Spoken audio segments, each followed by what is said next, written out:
हमने last class में बात कर लिया था कितने तरह के प्रेफरेंस शेयर होते हैं। ये हमारा लास्ट क्लास के अंदर बात हो गई है ना।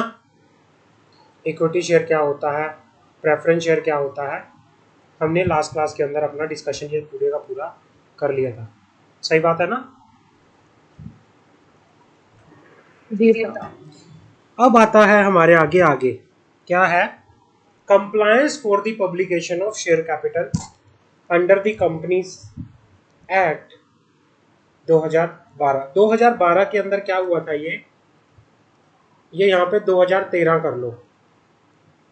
2012 के अंदर तो अमेंडमेंट आई थी, अमेंडमेंट के अकॉर्डिंगली ये बोला था। आप यहाँ पे लिख लो कंपनी अमेंडमेंट एक्ट 2012।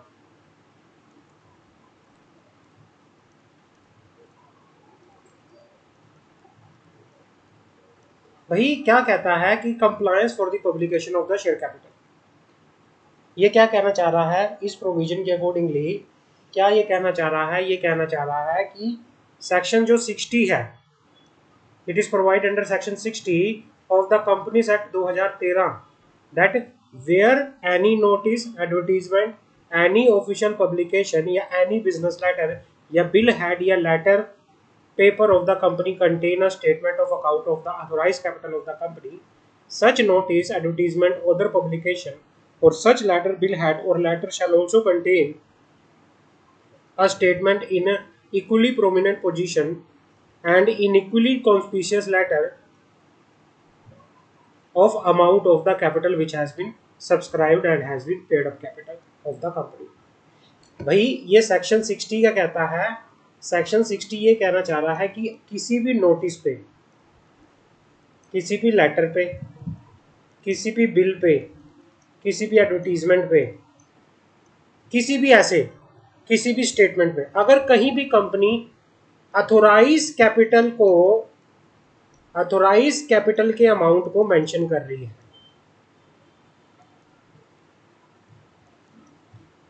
तो भाई क्या करेगी कंपनी, साथ की साथ अथोराइज कैपिटल के साथ इक्वली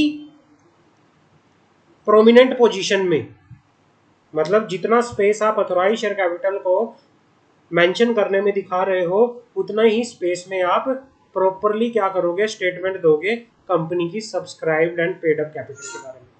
कंपनी की सब्सक्राइब्ड कैपिटल और पेड अप कैपिटल भी बता के यहाँ पर चलोगे। समझ आ गई मेरी बात।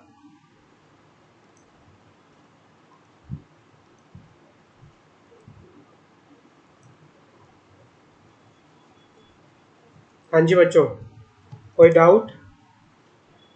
Yes sir. ओके, क्या डाउट है बताओ।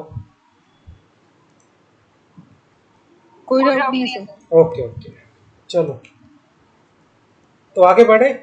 ये समझ आ गया ना सेक्शन 60 क्या कहना चाह रहा है कि भाई जहां पर किसी भी letter, advertisement, notice, official publication, किसी भी बिल, बिजनेस लेटर, किसी भी बिल हेड, किसी भी लेटर पेपर, कहीं पे भी अगर कोई कंपनी ऑथोराइज कैपिटल मेंशन कर रही है, उसी लेटर पे कंपनी इक्वली प्रोमिनेंट पोजीशन पे इक्वली कंस्पिशियस करेक्टर के अंदर अपनी सब्सक्राइब कैपिटल और पेड अप कैपिटल को भी मेंशन करेगी। अब आता है पेनल्टी फॉर नॉन कंप्लायंस। अगर कंपनी ऐसा नहीं करती, कंपनी अगर नॉन कंप्लायंस करती है तो कितनी पेनल्टी लगेगी? कंपनी के ऊपर 10,000 रुपए की पेनल्टी लगेगी। और जो भी ऑफिसर इन डिफॉल्ट होंगे, जो ऑफिसर इन डिफॉल्ट होंगे उन पर 5,000 रुपए की पेनल्टी लगेगी। कंपनी के ऊपर कितनी लगेगी? 10,000 की। और ऑफिसर इन डिफॉल्ट के ऊपर कौन सी कितनी लगेगी? 5,000 की। ऑफिसर इन डिफॉल्ट कौन होते हैं? जैसे CEO, CFO, CS, M manager, MD, ये ऑफिसर इन डिफॉल्ट होते हैं। समझ आ गई मेरी बात।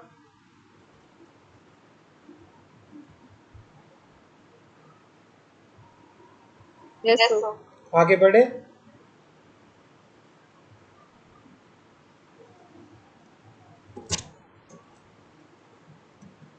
Yes sir.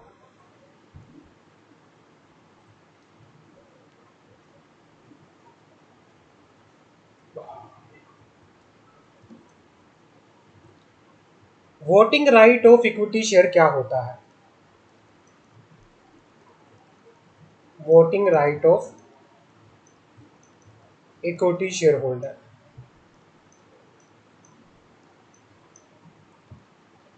अगर मैं सेक्शन 47 की बात करूं, ये कहना चाह रहा है कि भाई कोई भी member according to the section 47 subject to the provision of section 43 and subject to the section of section 50 subsection 2 and subject to the section 188 subsection 1, every member of the company limited by share and holding equity share capital therein shall have a right to vote on every resolution placed before the company। भाई ये कहना चाह रहा है कोई भी company जो limited by क्या है, शेयर्स है, जो इक्विटी शेयर होल्ड करती है, उसके पास क्या होगा, उसके पास वोटिंग राइट होगा हर एक रेजोल्यूशन पे, जो भी रेजोल्यूशन मीटिंग के अंदर, जनरल मीटिंग के अंदर प्लेस किए जाएंगे, उस सारे रेजोल्यूशन में वोटिंग राइट उनका होके यहाँ पर चलेगा। सेक्शन 47। और दूसरा, voting right on a poll shall be in proportion to his share in the paid up equity share capital of the company. Voting right on poll shall be in proportion to his share in the paid up equity share capital on the company. कि भाई जो voting right होगा वो किसके proportion में होगा, paid up equity share capital of the company. मतलब ये कहना चाह रहा है, मैंने आपको लास्ट क्लास में भी बताया था, एक वोटिंग राइट होती है by show of hand, by show of hand, मतलब एक पर्सन एक वोट, मैंने आपको बताया था ना ये लास्ट क्लास में। और वोटिंग राइट बाय पोल के अंदर होता है, कोई बताएगा मुझे वोटिंग राइट बाय पोल के अंदर क्या होता है? मैंने आपको पहले भी बताया था ये।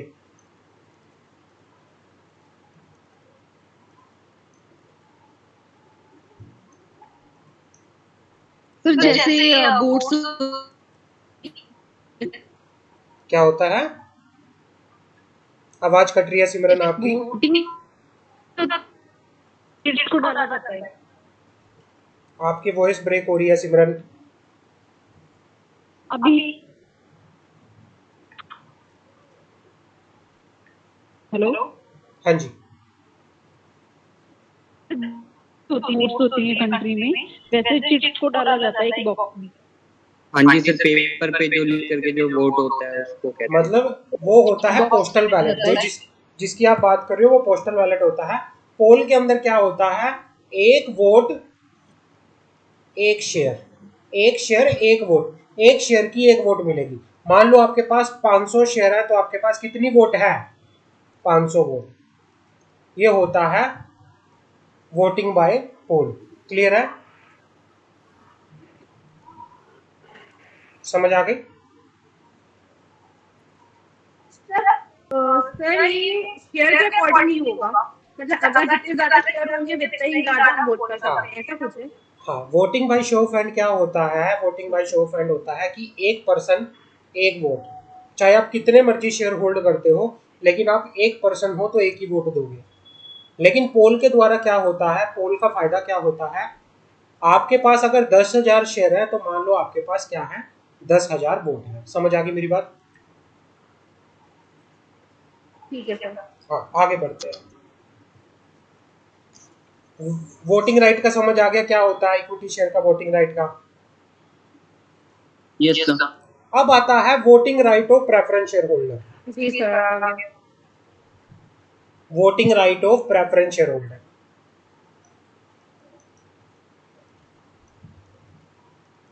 प्रेफरेंस शेयर होल्डर को वोटिंग राइट होता है या नहीं होता, इसके बारे में बात करते हैं।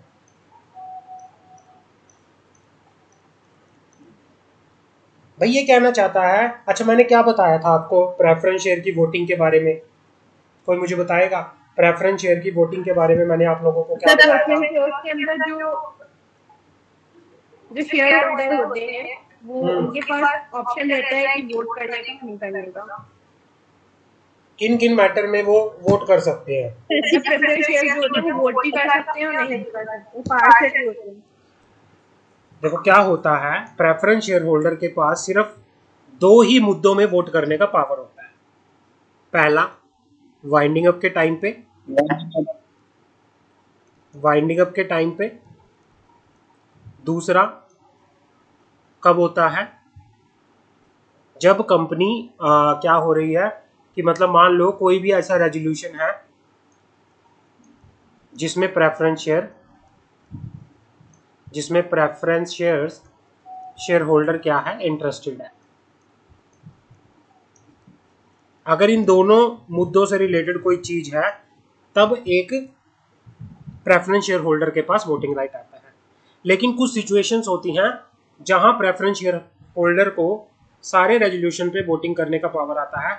अगर कंपनी क्या हो जाती है, डिविडेंड नहीं पे करती 2 सालों का, 2 साल कंपनी को हो चुके हैं, प्रेफरेंस शेयर होल्डर को डिविडेंड कंपनी ने नहीं दिया, तो 2 सालों के बाद उसके पास क्या हो जाएगा, उसके पास हर एक रेजोल्यूशन के ऊपर वोटिंग करने का राइट आ जाएगा। समझ आ गई?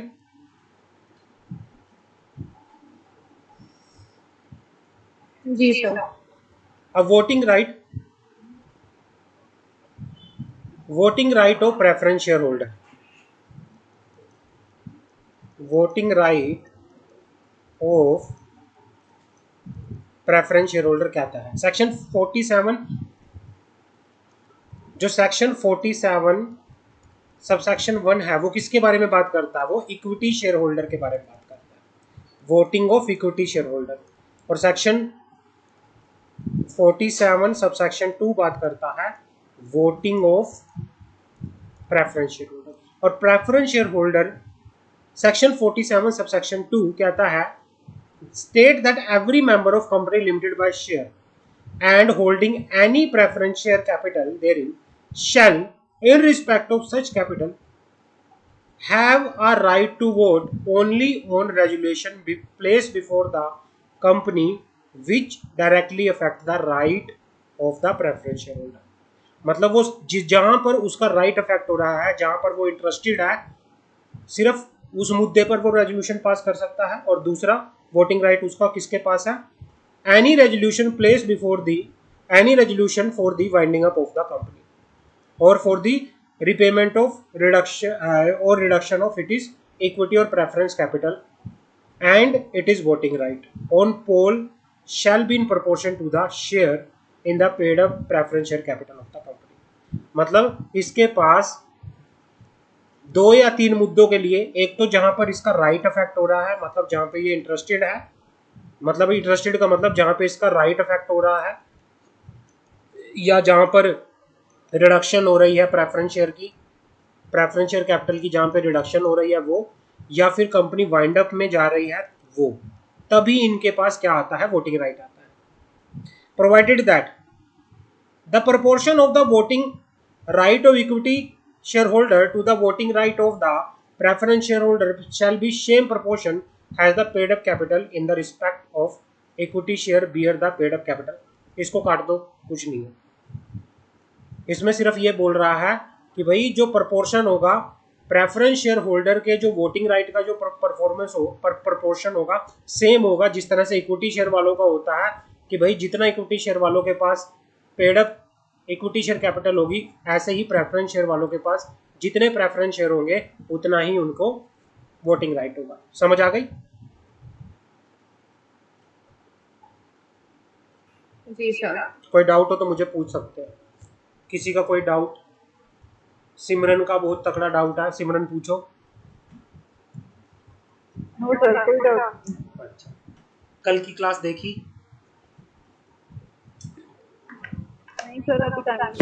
चलो कोई नहीं, आराम से देख लेना, अभी आज कल सुबह। कोई बात नहीं, कोई बात नहीं। कल कोई जन्माष्टमी का ऑफ तो नहीं कर रहा? No sir. कोई श्री कृष्ण सर जन्माष्टमी? हाँ सर, कल क्लास रख लोगे? सिमरन आपकी छुट्टी है कल? नहीं सर। ऐसा छुट्टी नहीं है यार, इनकी छुट्टी नहीं है ना, रखने को तो रख लें पर इनकी छुट्टी नहीं है। बाकी देख लेंगे, कल का टाइम तो यही रहेगा। कल श्री कृष्ण जन्माष्टमी भी है, तो देखते हैं कल का क्या है कैसा है। वैसे तो हम तो दिन में ही जाएंगे मंदिर वगैरह। चलो, provided further that where the dividend in respect of class of preference share has not been paid for a period of 2 year or more। ये कहना चाह रहा है provided that जहां पर डिविडेंड किसी प्रेफरेंस शेयर होल्डर को पे नहीं किया गया for the period of 2 year या 2 से ज्यादा, तो उस सिचुएशन में क्या होगा, such class of preference share shall have the right to vote on all the resolution placed before the company। तो ऐसे शेयर होल्डर के पास वोटिंग राइट आ जाएगा हर एक रेजोल्यूशन के। जर्नल मीटिंग जो भी होगी, जर्नल मीटिंग के अंदर हर एक रेजोल्यूशन में वोटिंग करने का राइट इनके पास आ जाएगा। यहां से आपका पार्ट ए जो है समाप्त होता है। समझ आ गई? यस अब आते हैं पार्ट बी के ऊपर। खुश हो आप लोग? हाँ जी सर। आपका सिलेबस थोड़ा थोड़ा चल रहा है, खुश हो आप लोग या नहीं हो? दिसंबर तक हो जाएगा कंप्लीट। हाँ, दिसंबर तक हो जाएगा कंप्लीट। अरे नवंबर में कंप्लीट होगा यार, दिसंबर में कहाँ, नवंबर में कंप्लीट करेंगे। नवंबर में पक्का हो जाएगा। पक्का, और क्या, आराम से कैसे भी करके कंप्लीट करेंगे, चाहे मेरे को आप लोगों को सारी रात क्लास के लिए जगाना पड़े 12-12 घंटे। अभी अगस्त ऑलमोस्ट क्या है, स्टार्ट हो चुका है, ऑलमोस्ट 10 डेज मान सकते हैं चले जाएंगे बस। कोई बात नहीं, सितंबर अक्टूबर नवंबर। हाँ, नवंबर एंड तक जाएगा हमारा सिलेबस। और हमारा हाँ 2 मंथ है, ऑलमोस्ट 2.5 मंथ। कोई नहीं, खींच देंगे हम, ठीक है ना। और फिर सर रिवीजन का टाइम? मैं आप बच्चों को कह रहा हूँ जो दिसंबर के लिए सोच रहे हैं, साथ ही साथ मैंने मंशा को भी बोला था, साथ ही साथ अपनी रिवीजन रखो, क्योंकि लास्ट में टाइम नहीं मिलेगा। जो भी आप चीज़ें कर रहे हो अपने लिए अलग से टाइम प्रिपेयर करो, है ना। अच्छा मुझे ये बताओ मंशा, आपको कितने दिन हो गया मुझ क्लासेस लेते हुए? सर 1 महीना तो हो गया है। ऑलमोस्ट 1 महीना हो चुका है। सौरभ, आपको महीना हो गया है? जी सर। नहीं सर अभी नहीं हुआ। सौरभ को महीना नहीं हुआ, मंशा को बस महीना हुआ है। सिमरन, आपको कितना दिन हो गया है? सर मुझे भी ऑलमोस्ट थोड़ा, मतलब आप एक महीने के बच्चे हो मेरे पास आए हुए, और 1 महीने के हिसाब से आपको क्या लगता है सिलेबस कितना सही चल रहा है जिस हिसाब से क्लास होती है, या कैसा लग रहा है आप लोगों को?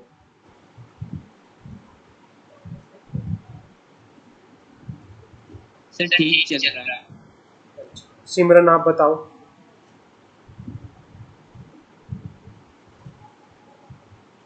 मंशा?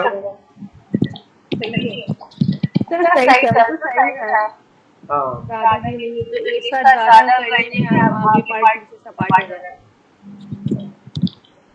मतलब जो कराया जा रहा है समझ आ रही है चीजें? चलो कोई बात नहीं। हाँ चलो शुरू करें part B.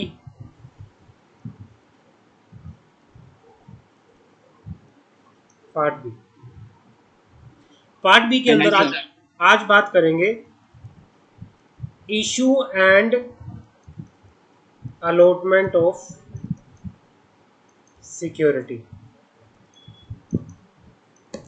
Issue and allotment of security. अब जून में देखना, अब जून में सिमरन की अगर रैंक आ गई, सिमरन तो पूरे इंडिया में ही फेमस हो जाएगी।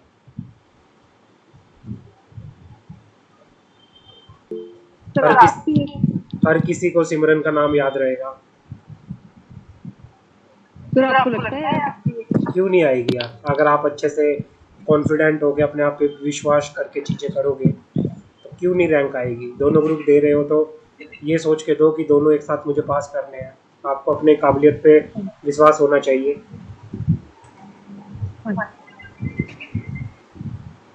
और सिमरन की रैंक आ गई तो सिमरन तो फेमस हो जाएगी पूरे इंडिया में, फिर और क्या चाहिए। है ना। फिर ऐसे बड़ी बड़ी फोटो लगेगी सिमरन की।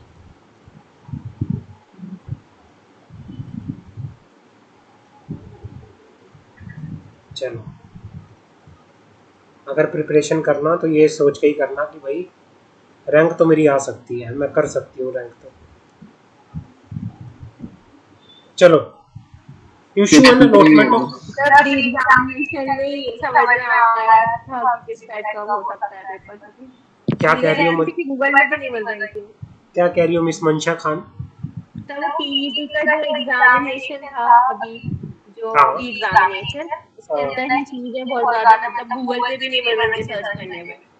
जो बेसिक चीजें थी जो मालूम था जनरेट उन्होंने कर दिया, लेकिन जो गूगल पे ढूंढना पड़ रहा था उन्हें। अच्छा जी, लेकिन सौरभ ने तो पूरा जबरदस्त तरीके से पास किया। जीआईडीएल के अंदर 25 है। अच्छा, बाकी सब्जेक्ट में तो मतलब मेरे अच्छे हैं, बस जीआईडीएल के अंदर ही थोड़ा हो रहा। अच्छा, कोई बात नहीं, चीजें अपना ऐसा कुछ नहीं है, डाउन मत फील बाकी करो। Company law, setting up the business में तो सर बिल्कुल अच्छे हैं, 50 से ऊपर ही हैं। बिल्कुल पॉजिटिव होके पेपर दो और पॉजिटिव होके देना भी। एक लड़की ने मतलब ऐसे ही ज्वाइन कर लिया था, जी सर। आल्दो वो पास नहीं हो पाई, उसका क्लियर नहीं हुआ, वो मुझसे ही कोचिंग ले रही थी, उसने ऐसे ही ज्वाइन कर लिया था, उसको ना ही अपने आप पे विश्वास था और क्लास भी उसने रेगुलर नहीं ली मुझसे, बट जैसे कभी ज्वाइन कर लिया, कभी रिकॉर्डिंग का बोल दिया, बट एट द एंड उसने मेरे को ये कहा कि सर अगर मैं अच्छे से पढ़ती, क्योंकि मुझे इतना भी विश्वास नहीं था कि मैं इतने नंबर भी ले लूँगी, थोड़े बहुते नंबरों से ही वो फेल हुई है। तो कितने रहते हैं? मुझे लग रहा है वो 10-20 नंबरों से फेल हुई है। तो आई थिंक उसके पता नहीं कितने नंबर थे यार, दिमाग में से निकले, लेकिन उसका मार्जिन कम था फेल का, 20 नंबर के आसपास था। उसने मेरे को ये बोला कि सर अगर मैं और अच्छे से मेहनत करती तो शायद पास हो जाती, लेकिन मुझे खुद पे भी भरोसा नहीं था और मुझे खुद भी इतना नहीं था कि मैं इतने ले सकती हूँ। तो कई बार हम अपने आप पे भरोसा नहीं करते, हमें लगता है कि शायद हम नहीं कर पाएंगे। अपने आप पे भरोसा करना पहले बहुत ज़रूरी है। कई बार क्या होता है कि आप दूसरे से देखते हो कि यार इसको तो बहुत आता है, मैं तो इसके लेवल का भी नहीं हूँ। बहुत ऐसे बच्चे हैं कि जिनको सिर्फ वो कहाँ मार खा गए, सिर्फ अपने कॉन्फिडेंस की वजह से, उनको खुद पे विश्वास नहीं था। पहले खुद पे विश्वास करो कि यार मैं कर सकता हूँ, मुझसे हो जाएगा, कोई दिक्कत वाली बात ही नहीं है। मुझे तो मेरे को दूसरों को थोड़ी देखना, पास तो मेरे को होना है, कैसे भी पढ़ के पास हो। जी सर। हम्म। तो पता है नोट्स में बनाने में टाइम जा रहा है आधे से ज्यादा। आप नोट्स बनाने से बेटर है, नोट्स बनाने से बेटर अभी वो टाइम नहीं है आपके लिए, क्योंकि आप कुछ तो थोड़ा, ये तो चीज़ आप खुद मानते हो कि आप थोड़ा लेट हो, थोड़ा सा लेट हो गए थे आप कोचिंग लेने में। हाँ जी, आपको on the spot coaching join कर लेनी चाहिए थी। जैसे ही आपने CS CET या जो भी पेपर थे आपके, आपने जब दिए थे जुलाई के अंदर, साथ के साथ ज्वाइन कर लेते आप। ये तो चीज़ मानते हो। जी सर। सर वो कोचिंग भी सही नहीं मिल रही थी। अच्छा, कोई बात नहीं, पर ये है कि ज्वाइन करके देखा था देखो, तो समझ में नहीं आ रहा था। ये बात है, अपना इवैल्यूएशन करना प्रॉपरली अच्छे से। जो भी जिस तरह से भी अगर आपको अपने पे डाउट आता है कि दिसंबर के लिए मैं माइंड प्रिपेयर, अब जैसे सिमरन ने बोल दिया आई एम फॉर जून, मैं जून में दूंगी, या फिर उन्होंने बोल दिया क्या नाम है किरण ने कि जून में दूंगी। आप बच्चों को मेंटली ये मत सोचो कि भाई मुझे देना है तो दिसंबर में देना है। आप बस अपनी मेहनत करते जाओ दिसंबर के अकॉर्डिंगली। लास्ट का टाइम जब आएगा, जब आप मेंटली प्रिपेयर होंगे चीज़ों के लिए, तब आपको पता चल जाएगा अपने आप ही। अपनी प्रिपरेशन अपनी तैयारियों के करते करते करते करते लास्ट में आपको पता खुद चल जाएगा कि मैं प्रिपेयर हूँ या नहीं हूँ, है ना। अभी अभी आप यही सोचते रहोगे कि कैसे।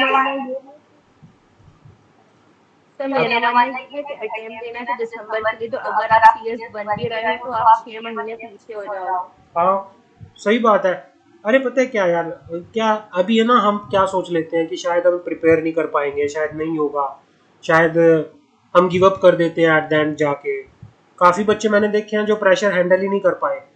काफ़ी बच्चों के मेरे पास कम से कम 10-15 बच्चों के ऐसे मैसेज आए थे लास्ट अटैम्प्ट में कि सर मैं तो नेक्स्ट अटैम्प्ट में पेपर दूंगा या दूंगी, इस अटैम्प्ट में नहीं दूंगी। तो काफ़ी बच्चे ऐसे हैं जो गिव अप कर देते हैं लास्ट में जाके कि सर अभी नहीं हो रहा, मैं तो लास्ट में दूंगी। तो नहीं, ऐसे नहीं करना। अपनी डे 1 से प्रिपरेशन का मतलब ये है कि जब आपकी क्लासेस शुरू हो गई हैं, आप ये मत सोचो कि जब मेरा सिलेबस कंप्लीट हो जाएगा मैं रिवीजन करूंगा।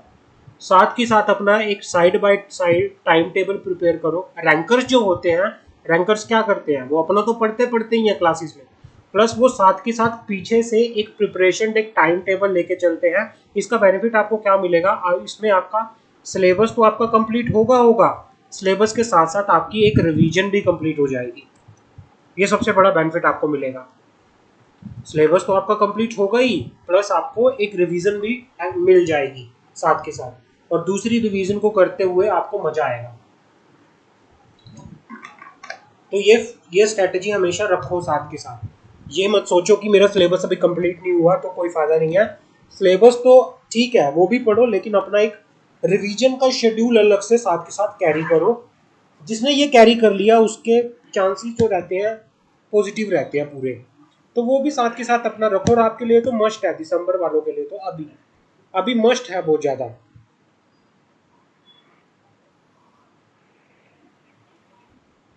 समझ रहे जी हो? सर। हाँ, तो ये चीज़ें आपको ध्यान में रखनी है। हाँ जी। चलो ठीक है, कोई नहीं, हम पार्ट बी शुरू करते हैं। पार्ट बी हमारा कौन सा है, issue and allotment of security. Issue and allotment of security का ये पार्ट है।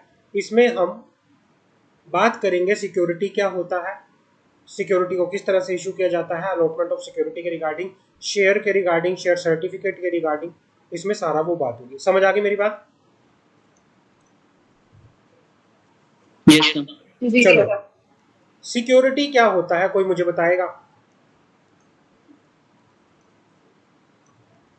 सिक्योरिटीज क्या तो होता है? जैसे शेयर्स हो गए, बॉन्ड्स हो गए, डिबेंचर हो गए। हाँ, कंपनीज एक्ट के सेक्शन 2 क्लोज 81 के अंदर डेफिनेशन दे रखी है, और ये डेफिनेशन प्रॉपरली कहाँ दे रखी है, ये डेफिनेशन दे रखी है, security has been defined under section 2 clause 81 of the companies act. इसका मतलब क्या है, security has defined in the section 2 clause H of the security contract regulation act. शायद मैंने आप लोगों को पहले भी पढ़ाई है सिक्योरिटी की डेफिनेशन। कहाँ पढ़ी है आपने पहले सिक्योरिटी की डेफिनेशन? शायद मैंने आपको पढ़ाई है। सर वो सेटिंग ऑफ द बिजनेस। हाँ, कहाँ पढ़ाई है मैंने आप लोगों को? मैंने आप लोगों को ये डेफिनेशन पढ़ाई है। वैसे आपने बताया था बट डेफिनेशन नहीं थी मुझे लगता है। मैंने आप लोगों को बताया हाँ था, जी, लेकिन ये डेफिनेशन बीच में भी आई थी। मैंने बताया था कि भाई सिक्योरिटी की जो डेफिनेशन है वो सेक्शन 2 क्लोज 81 के अंदर हमारे SCRA एक्ट के अंदर बता रखी है। सिक्योरिटी कॉन्ट्रैक्ट रेगुलेशन एक्ट 1956 के अंदर हमें ये बता रखी है। समझ आ गई? और सिक्योरिटी कॉन्ट्रैक्ट रेगुलेशन एक्ट के सेक्शन 2 क्लोज H के अंदर ये डेफिनेशन है, जिसमें बात करता है कि सिक्योरिटी होता क्या है, सिक्योरिटीज होता क्या है। अच्छा मुझे बताओ सिक्योरिटी क्या होता है?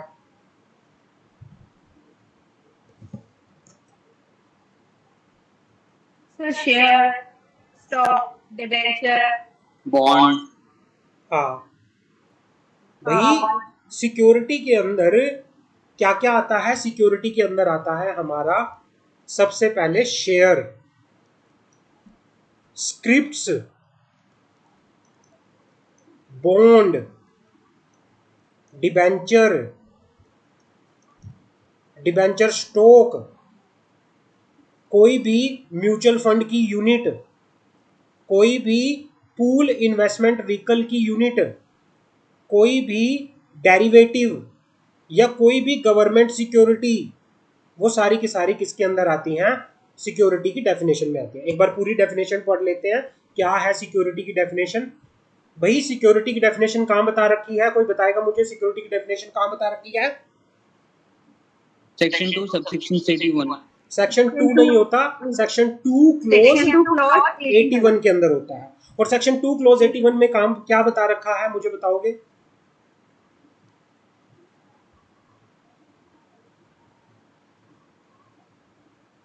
Security contract regulation act 1956। ये जो सिक्योरिटी की डेफिनेशन है वो सिक्योरिटी कॉन्ट्रैक्ट रेगुलेशन एक्ट के सेक्शन 2 क्लोज एच के अंदर बता रखी है। और सिक्योरिटी की जो डेफिनेशन है वो है security include share, script, stock, bond, debenture, debenture stock, other marketable security of a like nature, या फिर कोई unit of pooled investment vehicle. ये होता क्या है, इसको कर दो रेफर सिक्योरिटी लॉ। आप जब ग्रुप 2 के अंदर सिक्योरिटी, क्या होता है? हाँ क्या कह रहे हो? ये स्क्रिप्ट्स क्या होता है सर? स्क्रिप्ट्स एक तरह से शेयर की तरह ही होता है। स्क्रिप्ट्स जो होती हैं वो शेयर की तरह ही होती हैं।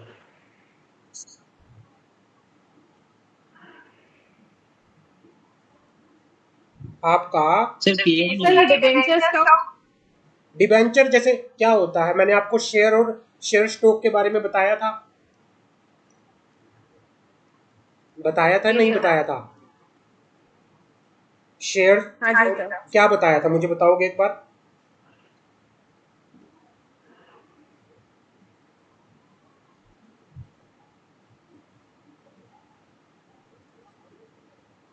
सिमरन मुझे बताओगे क्या बताया था मैंने? क्या आवाज है सर आपकी? क्या पूछ शेयर और शेयर स्टॉक के बारे में मैंने क्या बताया था आप लोगों को? सर शेयर दो टाइप के होते हैं, इक्विटी और प्रेफरेंस शेयर्स। शेयर्स जो होते हैं कंपनी इशू करती है, एक शेयर जो होता है वो शेयर्स होते हैं जो शेयर कैपिटल के अंदर इंक्लूड होते हैं। हाँ, और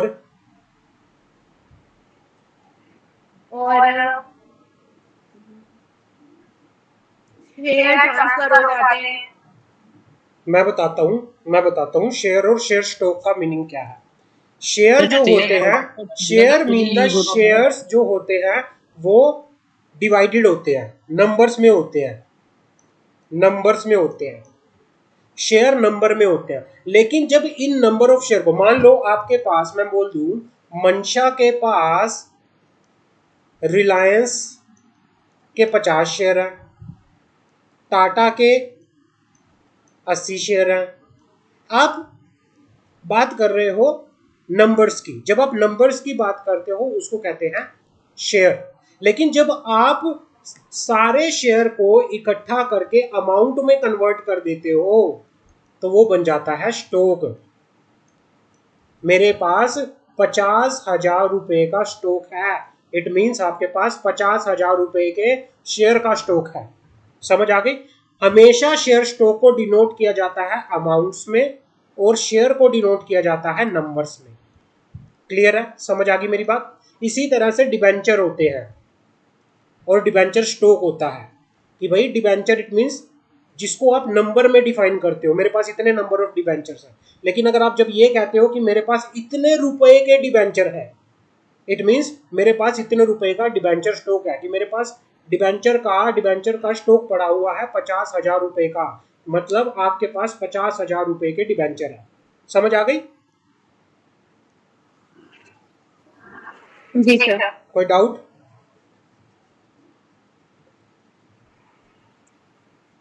क्लियर है? चलो, सिमरन मेरी आवाज आ रही है आपको? यस सर आ रही।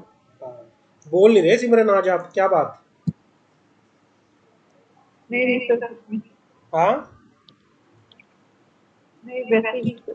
अच्छा, तबीयत ठीक है ना आपकी? हाँ जी सर। और क्या क्या आता है सिक्योरिटी के अंदर? डेरिवेटिव आते हैं। अब डेरिवेटिव क्या होते हैं, कोई मुझे बताएगा? डेरिवेटिव क्या होते हैं? डेरिवेटिव आप पढ़ोगे, आपकी जो बुक है CAFM की बुक, उसमें FM वाले पार्ट के अंदर चैप्टर पढ़ोगे आप, चैप्टर के अंदर पढ़ोगे आप डेरिवेटिव। ये पूरा अच्छे से पढ़ोगे, इसके प्रैक्टिकल भी पढ़ोगे डेरिवेटिव।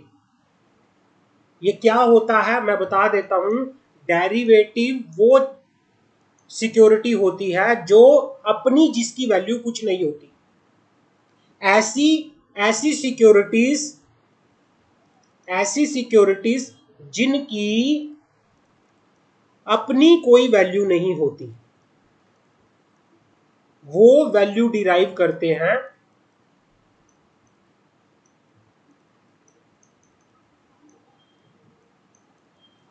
किसी दूसरी सिक्योरिटी से, किसी दूसरी एसेट से। मान लो अब अलग कई कई तरह के होते हैं, जैसे आपने नाम सुना होगा फ्यूचर, ऑप्शन, फॉरवर्ड। ये आप सारा, ये फ्यूचर क्या होता है, ऑप्शन क्या होता है, फॉरवर्ड क्या होता है, ये फाइनेंस में पढ़ोगे आप। मतलब ये वो चीजें होती हैं जिनकी अपनी कोई वैल्यू नहीं होती, इनकी वैल्यू किसी दूसरे एसेट पे ड्राइव करती है। आपने बोल दिया अगर फ्यूचर में मान लो किसी भी आपने बोल दिया अगर फ्यूचर में इस इक्विटी शेयर की वैल्यू बढ़ी तो मैं आपसे ये डेरिवेटिव उस वैल्यू पे परचेज करूंगा। मतलब इसकी वैल्यू इक्विटी शेयर की वैल्यू पे डिपेंड है कि अगर वो बढ़ेगी तो आप परचेज करोगे, अगर वो घटेगी तो आप सेल कर दो। मतलब आज इस तरह से आप एक टर्म लगा के चलते हो साथ के साथ, वो होते हैं डेरिवेटिव। फाइनेंस में मैं आपको अच्छे से बताऊंगा इसके बारे में। समझ आ गई? Yes, sir. हाँ। जी सर। अब आता है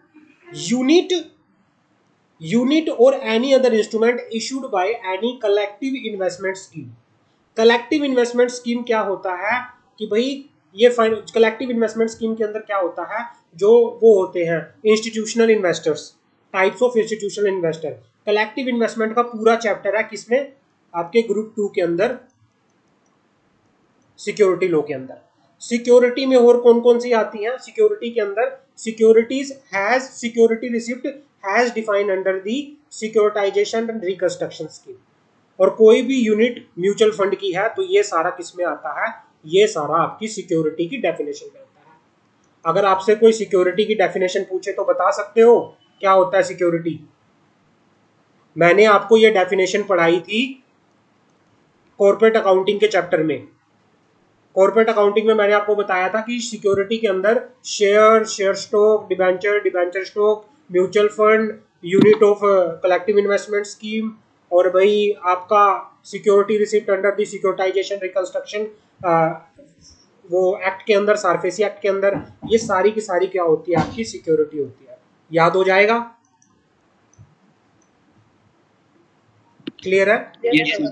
कोई डाउट? जी सर। हाँ।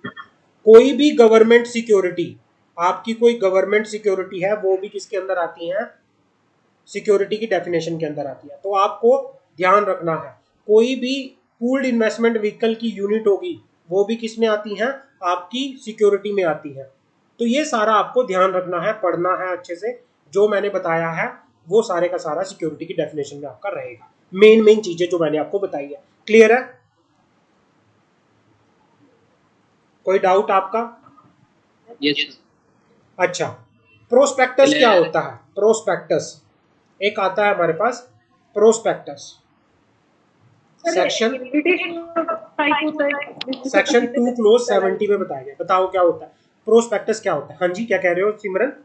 लाइक कोई इनविटेशन होता है जिसमें सभी चीजें क्या है बताई हाँ। होती हैं। देखो मैं बताता हूँ आपको, आप सही बोल रहे हो कि प्रोस्पेक्टस किसी चीज का कोई लोगों को इनविटेशन के देने के रिगार्डिंग होता है, ऑफर देने के रिगार्डिंग होता है।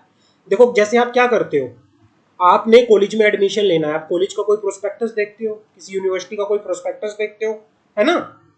जब आप हाँ उस जी सर। कॉलेज का और उस यूनिवर्सिटी का प्रोस्पेक्टस देखते हो, उस प्रोस्पेक्टस के अंदर आपने कभी आपने से सबने देखा होगा, अभी आपने 12th पास आउट किया या जो भी पास्ट के अंदर आपने कॉलेज में एडमिशन लिया होगा, किसी अच्छे कॉलेज यूनिवर्सिटी का प्रोस्पेक्टस देखा होगा, तो आपने उस प्रोस्पेक्टस में क्या क्या चीजें देखी, क्या क्या, उस पूरी एक बुकलेट होती है तो उस बुकलेट में क्या क्या चीजें आती हैं, मुझे बताओगे?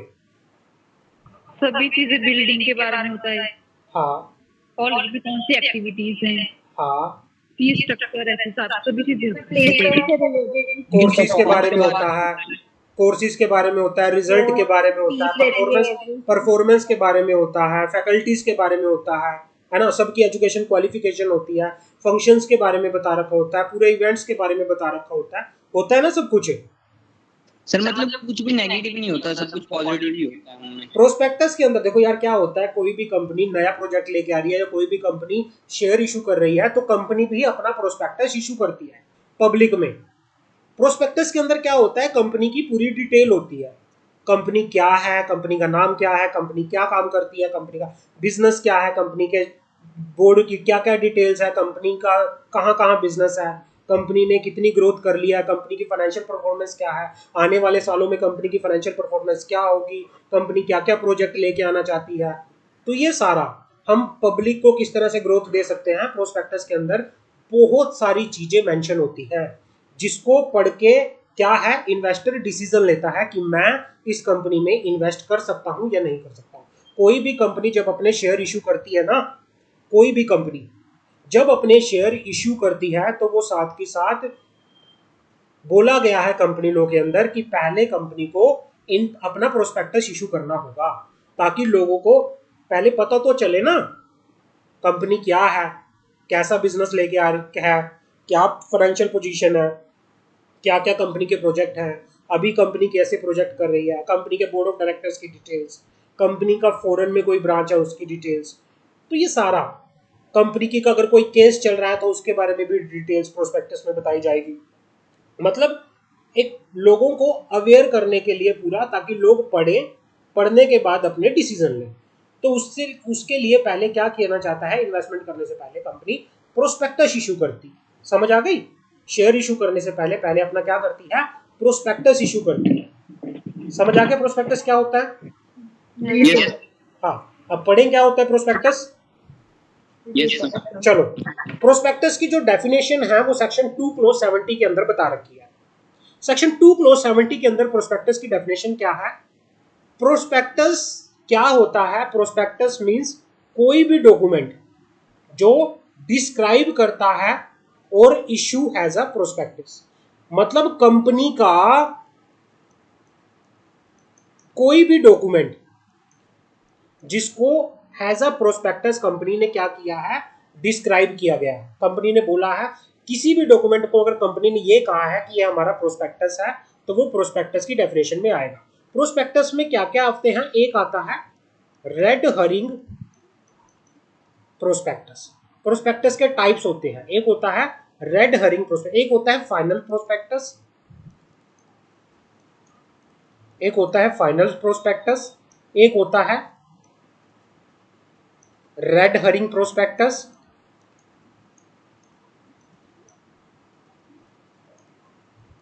एक होता है अब्रिज प्रोस्पेक्टस,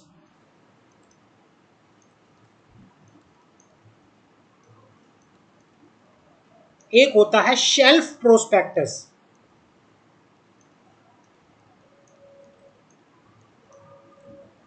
समझ आ गई मेरी बात भाई? प्रोस्पेक्टस क्या क्या होते हैं, final prospectus, red herring, abridge prospectus and shelf prospectus. अब ये भी प्रोस्पेक्टस में आते हैं। Prospectus include the red herring prospectus, shelf prospectus, या कोई भी नोटिस या सर्कुलर्स, कोई भी एडवर्टीजमेंट, कोई भी डॉक्यूमेंट जब कंपनी क्या करती है, पब्लिक में इनविटेशन या ऑफर देती है to subscribe their share, to purchase their share. जब कंपनी कोई भी डॉक्यूमेंट, एडवर्टीजमेंट, नोटिस या कोई भी चीज जब पब्लिक के अंदर थ्रू इनविटेशन इशू करती है ताकि वो क्या करे, उस कंपनी के शेयर्स को सब्सक्राइब करे, परचेज करे, तो वो सारी डॉक्यूमेंट जो एडवर्टीजमेंट सर्कुलर होगा वो क्या बोला जाएगा, प्रोस्पेक्टस बोला जाएगा। किसी को डाउट है? No, sir. हाँ, तो प्रोस्पेक्टस में क्या क्या आता है, red herring prospectus, shelf prospectus, abridge prospectus, या कोई भी डॉक्यूमेंट जिसको डिस्क्राइब किया गया है एज अ प्रोस्पेक्टस, या एनी नोटिस, सर्कुलर, एडवर्टीजमेंट या any other document inviting as a inviting offer. ये सारा किस में आता है, ये प्रोस्पेक्टस की डेफिनेशन में आता है। अब समझ आ गया प्रोस्पेक्टस होता क्या है? किसी को प्रोस्पेक्टस की अभी तक जो हमने पढ़ा कोई डाउट हो, कुछ पूछना हो? तो पूछ सकता है।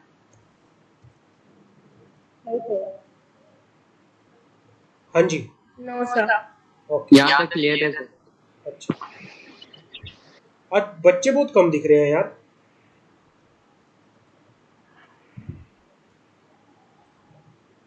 चलो तो पढ़े। क्लियर नहीं है। हाँ, अब आता है सबसे पहले हमारा, ये क्या होता है red herring prospectus. Red herring prospectus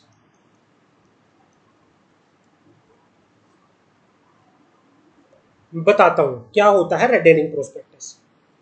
red herring prospectus क्या होता है, ये एक तरह से ड्राफ्ट प्रोस्पेक्टस होता है, ये फाइनल प्रोस्पेक्टस नहीं होता।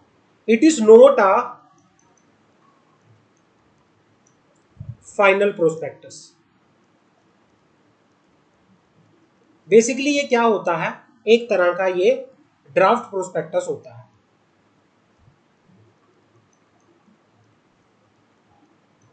इस प्रोस्पेक्टस के अंदर कंप्लीट इंफॉर्मेशन नहीं होती।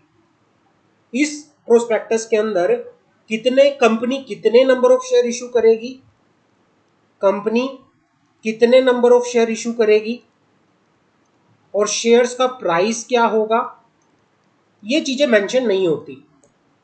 कई बार क्या होता है कि कंपनी ये डिसाइड नहीं कर पाती कि भाई वो कितने नंबर ऑफ शेयर इशू करेगी, कई बार शेयर्स का प्राइस डिसाइड नहीं हो पाता, लेकिन कंपनी क्या करती है, रेड हरिंग प्रोस्पेक्टस पहले इशू कर देती है। तो इस सिचुएशन में क्या होता है, इस सिचुएशन के अंदर ऐसे prospectus which does not include the complete particular of the quantum मतलब नंबर ऑफ शेयर या फिर price of the security included therein. Red herring prospectus का जो सेक्शन है वो सेक्शन है सेक्शन 32।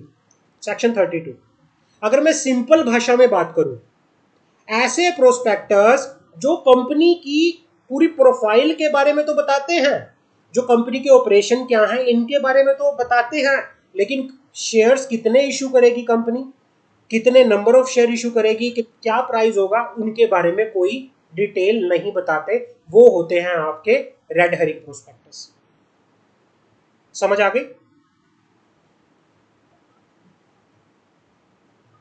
Yes sir.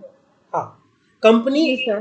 कई बार क्या होता है कि कंपनी पहले क्या करती है, फाइनल प्रोस्पेक्टस को इशू करने से पहले कंपनी क्या करती है, रेड हरिंग प्रोस्पेक्टस इशू कर देती है। इसमें क्या होता है, इसको क्या बेनिफिट मिलता है कि पहले लोगों को कंपनी की प्रोफाइल के बारे में अवेयरनेस हो जाए, ताकि लोगों का पहले लोग देखें कि भाई कंपनी क्या है, उसके बाद फिर हम बताएं कि हम कितने नंबर ऑफ शेयर इशू कर रहे हैं और क्या प्राइस पे इशू होगा। ये तो इसके लिए कंपनी पहले रेड हरिंग प्रोस्पेक्टस इशू करती है। मतलब फाइनल प्रोस्पेक्टस को इशू करने से पहले जो ये प्रोस्पेक्टस तो इशू, ऊपर से बता देती है। हाँ, उसमें सिर्फ कंपनी की प्रोफाइल, कंपनी का बिजनेस क्या है वो बता दिया जाता है, बट इसमें क्या बताया नहीं जाता, इसमें सर बेसिक प्राइस क्या है, हाँ, नंबर ये ऑफ इसमें शेयर बताया कितने नहीं हैं। जाता। क्लियर है? समझ आ गई मेरी बात? अब क्या होता है, आपको आरओसी में भी फाइल करना पड़ता है इसको। जब कंपनी रेड हरिंग प्रोस्पेक्टस को इशू करती है तो आरओसी में भी फाइल करना पड़ता है कंपनी को। कब फाइल करना पड़ता है, such company propose to issue red herring prospectus shall file it with the registrar at least 3 days before the opening of the subscription lead. Offer जब ओपन होगा ना, ऑफर जब ओपन होगा ना, जब लोग शेयर परचेज करना, जब सब्सक्रिप्शन लिस्ट ओपन हो जाएगी, उससे 3 दिन पहले कंपनी को रेड हरिंग प्रोस्पेक्टस को आरओसी में भी फाइल करना पड़ेगा। तो मतलब मोटा मोटी अगर मैं बात करूं, ऐसा प्रोस्पेक्टस जो कंपनी के इंफॉर्मेशन की डिटेल देता है, but it is not provide the information about the number of shares and the price of the share, तो वो उसके बारे में वो कोई भी इंफॉर्मेशन नहीं देता। ऐसा प्रोस्पेक्टस जो फाइनल प्रोस्पेक्टस के इशू होने से पहले क्या होता है, कंपनी क्या करती है, इशू करती है, तो वो रेड हरिंग प्रोस्पेक्टस होता है। क्लियर है? समझ आ गई बात? कोई डाउट हो रेड हरिंग प्रोस्पेक्टस में? सेक्शन क्या है रेड हरिंग प्रोस्पेक्टस का? What is the section of red herring prospectus? Section 32। Section 32। Clear है? समझ आ गई मेरी बात? अब आता है क्या होता है, मान लो एक आता है शेल्फ प्रोस्पेक्टस। इसका सेक्शन है सेक्शन 31। सेक्शन 31 ध्यान से सुनना। रेड हेरिंग प्रोस्पेक्टस का सेक्शन कौन सा था? 32। शेल्फ प्रोस्पेक्टस का सेक्शन है सेक्शन 31। अब क्या होता है, मान लो कंपनी ने, ध्यान से सुनना, कंपनी ने क्या कहा, कंपनी ने डिसाइड कर लिया कि कंपनी शेयर इशू करेगी, लेकिन कंपनी अलग अलग ट्रांचीज के अंदर इंस्टॉलमेंट में शेयर इशू करेगी। मान लो पूरे साल में कंपनी मान लो 4 इंस्टॉलमेंट के अंदर शेयर इशू करेगी। पहली इंस्टॉलमेंट जो होगी शेयर इशू करने की, उसको इंस्टॉलमेंट नहीं बोलते, उसको बोलते हैं ट्रांचेस। भाई कंपनी ट्रांचेस के अंदर शेयर इशू करेगी। पहली जो अलॉटमेंट कंपनी करेगी, पहला जो कंपनी इशू करेगी शेयर, वो करेगी 1 जून को, दूसरा 1 सितंबर को, तीसरा 1 जनवरी को, चौथा 1 मार्च को। मान लो कंपनी अलग अलग टाइम पे शेयर इशू करेगी एक साल के अंदर। बट कंपनी क्या करती है, कंपनी कहती है कि भाई मैं इन सारे इशू के लिए बार बार प्रोस्पेक्टस इशू नहीं करूंगी, मैं एक ही टाइम पे प्रोस्पेक्टस इशू करूंगी और उस प्रोस्पेक्टस के अंदर आने वाले जो भी इशू आएंगे, जो सितंबर का इशू होगा, जनवरी का इशू होगा, मैं एक ही प्रोस्पेक्टस के अंदर बता दूंगी। मतलब साल में काफी सारे पब्लिक इशू लेके कंपनी आएगी, लेकिन उन सारे पब्लिक इशू की डिटेल कंपनी कहाँ डालेगी? एक ही प्रोस्पेक्टस के अंदर डालती है। उसे बोला जाता है शेल्फ प्रोस्पेक्टस। समझ आ गई मेरी बात?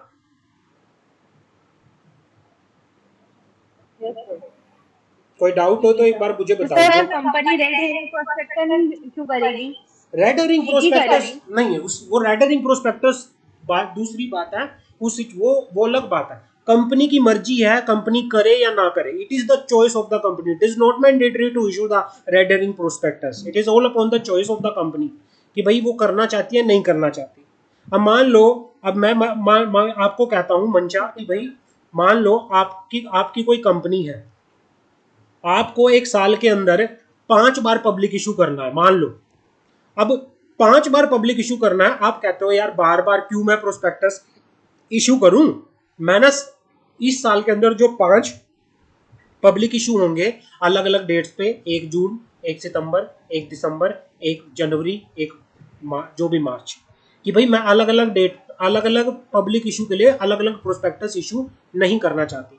मैं तो एक काम करती हूँ, सारों की डिटेल एक ही प्रोस्पेक्टस में डाल देती हूँ और उसमें बता दूंगी कि पहला पब्लिक इशू कब आएगा, 1 जून को आएगा, दूसरा, और इस पब्लिक इशू में कितने नंबर ऑफ शेयर इशू होंगे, कितना प्राइस पे होंगे, दूसरा पब्लिक इशू कब आएगा, इस डेट पे आएगा, तीसरा पब्लिक इशू कब आएगा। मतलब एक ही प्रोस्पेक्टस के अंदर आप मल्टीपल पब्लिक इशू की डिटेल डाल देते हो। समझ आ गई? जी सर। कोई डाउट हो तो मुझे दोबारा से पूछो। कोई डाउट है या नहीं है? ओके। हाँ भाई सौरभ, आ रही है समझ? Yes sir. हाँ, तो क्या है, डेफिनेशन पढ़ते हैं। सेक्शन हमारा बोलता है कौन सा? Section 31। Shelf prospectus means a prospectus in respect of which the security और class of security included therein are issue for subscription in one or more issue over a certain period without the issue of further prospectus। समझ आई line में क्या बोलना चाह रहा हूं? अच्छा, जो मैंने ये लाइन बोली है, मुझे अगर किसी को समझ आई हो तो बताओ मुझे।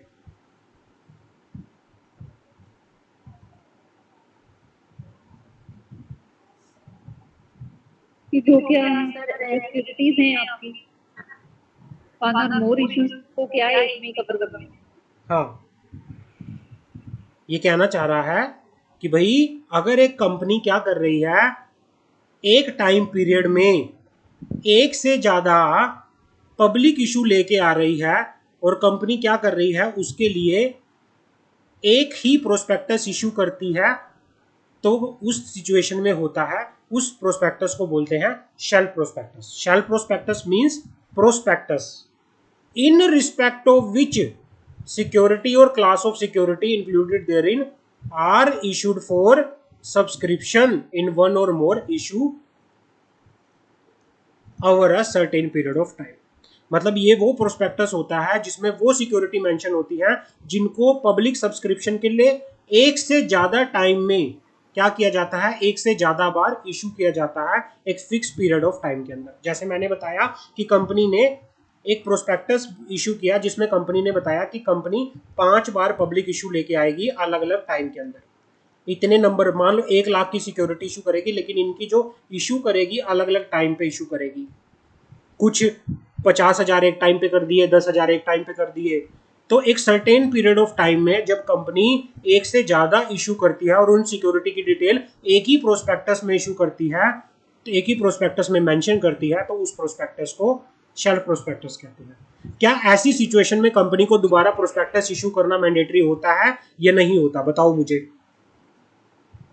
नो सर, नहीं होता, क्योंकि वो एक भी सभी डिटेल्स दे देते हैं। हाँ, तो उसमें नहीं होता। In simple term shelf prospectus is a single prospectus for multiple public issue.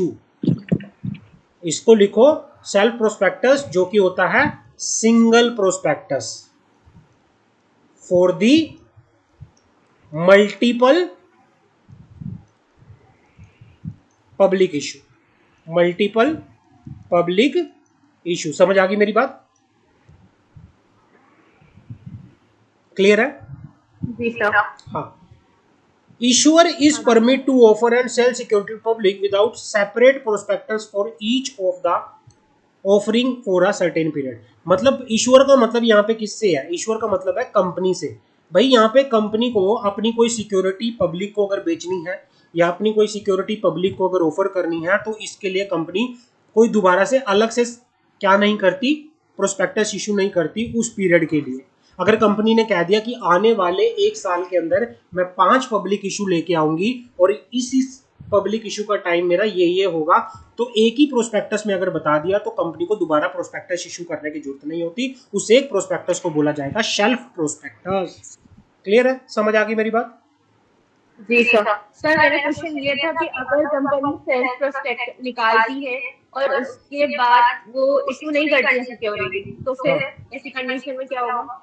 अगर मान लो कंपनी ने, इसकी भी मैं आपको पूरा अच्छे से बता देता हूँ और हमारे पास आएगा भी, आपने काफ़ी एडवांस लेवल का माइंड यूज़ कर लिया है यहाँ पे, तो मैं आपको बताऊंगा। आप काफ़ी अच्छा सोच रहे हो, अच्छी लाइन में सोच रहे हो, तो इसका भी आपके पास जवाब आएगा। इसका भी आपके सामने अभी जवाब आएगा, थोड़ा सा धैर्य रखो, आने वाला है जवाब, ठीक है ना? हाँ, तो भाई आपका क्वेश्चन ये था कि सर कंपनी ने मेंशन कर दिया, बस बाद में कंपनी मुकर गई कि मैं तो पब्लिक इशू नहीं लेके आ रही, या कंपनी ने प्राइस चेंज कर दिया, या कंपनी ने कोई टर्म्स कंडीशन चेंज कर दी, उस सिचुएशन में क्या होगा, फिर क्या किया जाएगा, यही पूछ रहे हो? जी सर। हाँ, ऐसी सिचुएशन में मैं पहले इसी का आंसर आपको दे देता हूं कि भाई ऐसी सिचुएशन में फिर कंपनी को दोबारा से प्रोस्पेक्टस इशू नहीं करना होता, सिर्फ एक मेमोरेंडम फाइल करना होता है, इंफॉर्मेशन मेमोरेंडम। कंपनी को PAS2 फॉर्म के अंदर ROC में इंफॉर्मेशन मेमोरेंडम फाइल करना होता है। और ये कब करना होता है? जो सिचुएशन, जो क्वेश्चन मुझसे मनसा ने अभी पूछा, उन चीजों के लिए इंफॉर्मेशन मेमोरेंडम देना होता है। Information memorandum is required to be filed by the company filing shelf prospectus which shall contain material fact relating to the new charge created। But अगर मान लो कोई क्या हो रहा है, कोई नया चार्ज क्रिएट हो रहा है, कंपनी की फाइनेंशियल पोजीशन चेंज हो रही है, टर्म्स एंड कंडीशन में कोई चेंज हो रहा है ना? आपने की कोई फाइनेंशियल पोजीशन थी जिसमें आपने कुछ बताया, पहले इशू में आपने कुछ बताया, बाद में कुछ चेंज हो रहा है, या कंपनी इशू नहीं करना चाहती, जो भी, तो फिर उसके लिए आपको फाइल करना पड़ेगा इंफॉर्मेशन मेमोरेंडम, जिसमें आपको बताना पड़ेगा कि भाई आप चेंज कर रहे हो या आपकी कोई इंफॉर्मेशन में चेंज हो रहा है, या भाई आप किसी का मटेरियल फैक्ट था उसमें चेंज हो रहा है, कोई नया चार्ज क्रिएट कर रहे हो, आपकी फाइनेंशियल पोजीशन में कोई चेंज हो रहा है, उसके लिए फिर आपको क्या देना पड़ेगा, इंफॉर्मेशन मेमोरेंडम देना पड़ेगा। ये कौन से फॉर्म के अंदर देना पड़ता है, ये देना पड़ता है PAS2 के अंदर। और इसको कब फाइल करोगे आप, इसको कम से कम 1 महीना पहले, within 1 month prior to the issue of second और subsequent offer under the shelf prospectus, prior to the issue of second और subsequent offer of security under the shelf prospectus. ये कहना चाह रहा है कि मान लो आपका कोई नेक्स्ट ऑफर आ रहा है, पहला ऑफर चला गया, मान लो सेकंड ऑफर आ रहा था, लेकिन इसमें आपने कोई टर्म्स कंडीशन चेंज कर दी। मान लो ये ऑफर कंपनी लेना ही नहीं चाहती, मान लो कंपनी ने डेट ही चेंज कर दी, कंपनी ने प्राइस चेंज कर दिया, कंपनी की फाइनेंशियल पोजीशन चेंज हो गई, तो कंपनी को इस ऑफर के होने से 1 महीना पहले बताना पड़ेगा PAS2 फॉर्म के अंदर। और ये PAS2 क्या होता है, information memorandum. Information memorandum, company को इंफॉर्मेशन मेमोरेंडम देना होगा। समझ आ गई मेरी बात, कोई डाउट हो तो बताओ। जी क्लियर है? नो सर, नहीं जी सर। वैलिडिटी पीरियड, एक सेल्फ प्रोस्पेक्टस कितने, हाँ एक वैलिडिटी पीरियड क्या होता है, सेल्फ प्रोस्पेक्टस कितने टाइम के लिए वैलिड होता है। मैक्सिमम टू मैक्सिमम एक कंपनी सेल्फ प्रोस्पेक्टस जो इशू कर सकती है वो मैक्सिमम टू मैक्सिमम 1 साल के लिए इशू कर सकती है। अंडर दी एक्ट अगर मैं बात करूं, कंपनीज एक्ट की, अगर मैं कंपनीज एक्ट की बात करूं, under the act any class और class of company has the Security Exchange Board may provide by regulation in this behalf, may file a self prospectus with the registrar। भाई कोई भी कंपनी अगर security exchange board ने बताया है किसी regulation में, वो क्या कर सकती है, रजिस्ट्रार में सेल्फ प्रोस्पेक्टस फाइल कर सकती है, कोई दिक्कत वाली बात नहीं है। बट कितने टाइम के लिए maximum to maximum self prospectus issue हो सकता है, such prospectus is permit to be submit at a stage of first order of security. जब कंपनी ने फर्स्ट टाइम सिक्योरिटी इशू की थी वहां से लेके 1 साल तक कंपनी एक सेल्फ प्रोस्पेक्टस का इशू कर सकती है टाइम पीरियड। मतलब मान लो 1 जून 2023 में आपने पहला पब्लिक ऑफर लेके आए और उस पब्लिक ऑफर में आपने सेल्फ प्रोस्पेक्टस इशू किया, तो मतलब मैक्सिमम कितने टाइम के लिए आप इशू कर सकते हो, कोई बताएगा मुझे?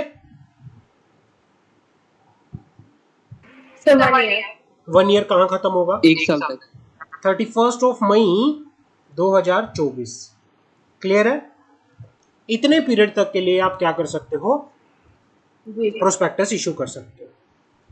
और ये कब से शुरू होता है, पीरियड कहाँ से स्टार्ट होता है, पीरियड स्टार्ट होता है from the opening of the first offer of the security under the prospectus और टिल दी क्या है, जब तक जो वैलिडिटी रहेगी, ये तब तक क्या होगा, इशू रहेगा। मतलब ये कहना चाह रहा है कि the validity period shall commence from the date of opening of the first offer of security and this prospectus and in respect of second or subsequent offer or such security issued during the period of validity of that prospectus. No further prospectus is required. जब एक बार first prospectus में आपने, जब आप first time public issue लेके आए, आपने self prospectus issue कर दिया और बाद में उस 1 साल के पीरियड में कोई दूसरी पब्लिक इशू कंपनी लेके आ रही है, क्या दोबारा से प्रोस्पेक्टस इशू करना पड़ेगा या नहीं करना पड़ेगा?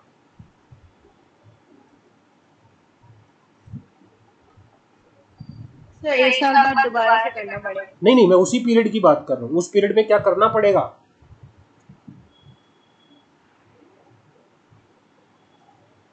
नहीं करना पड़ेगा। ये उसी की बात कर रहा है कि जब ये पीरियड आपका फर्स्ट ऑफर है, जब आपका पहला फर्स्ट टाइम ऑफर, मान लो 1 जून को आपका ऑफर ओपन हो गया पहले वाला और ये खत्म हो रहा है मई में जाके, तो इसके बीच में जितने भी ऑफर आएंगे उन ऑफर के लिए आपको दोबारा से प्रोस्पेक्टस इशू करने की जरूरत नहीं है। ये होता है आपका शेल्फ प्रोस्पेक्टस। किसी का कोई डाउट हो तो मुझे बताओ।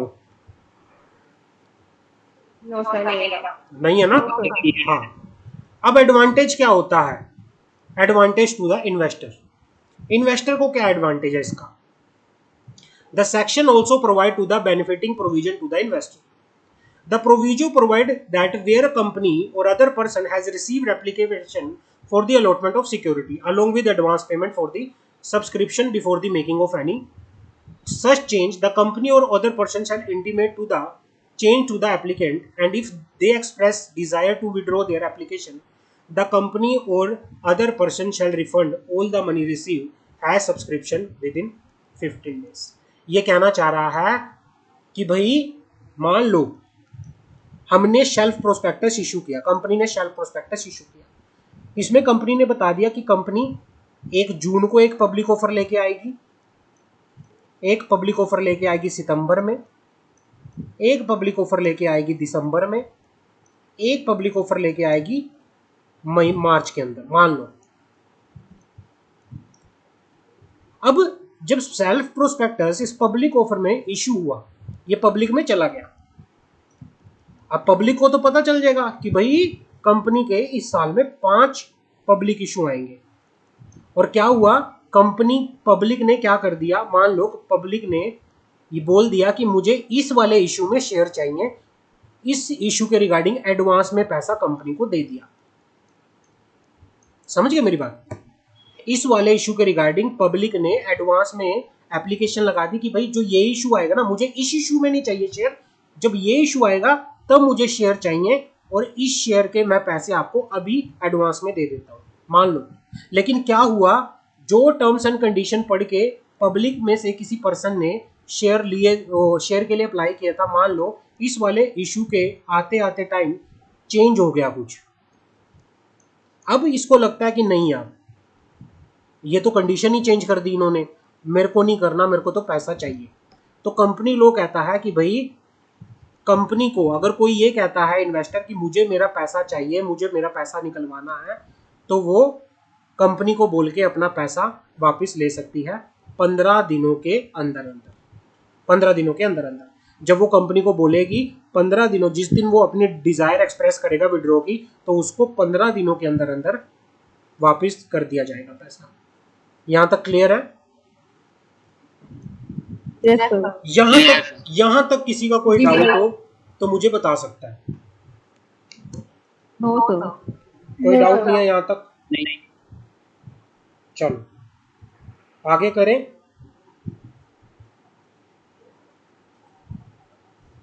ये बहुत है। सर बहुत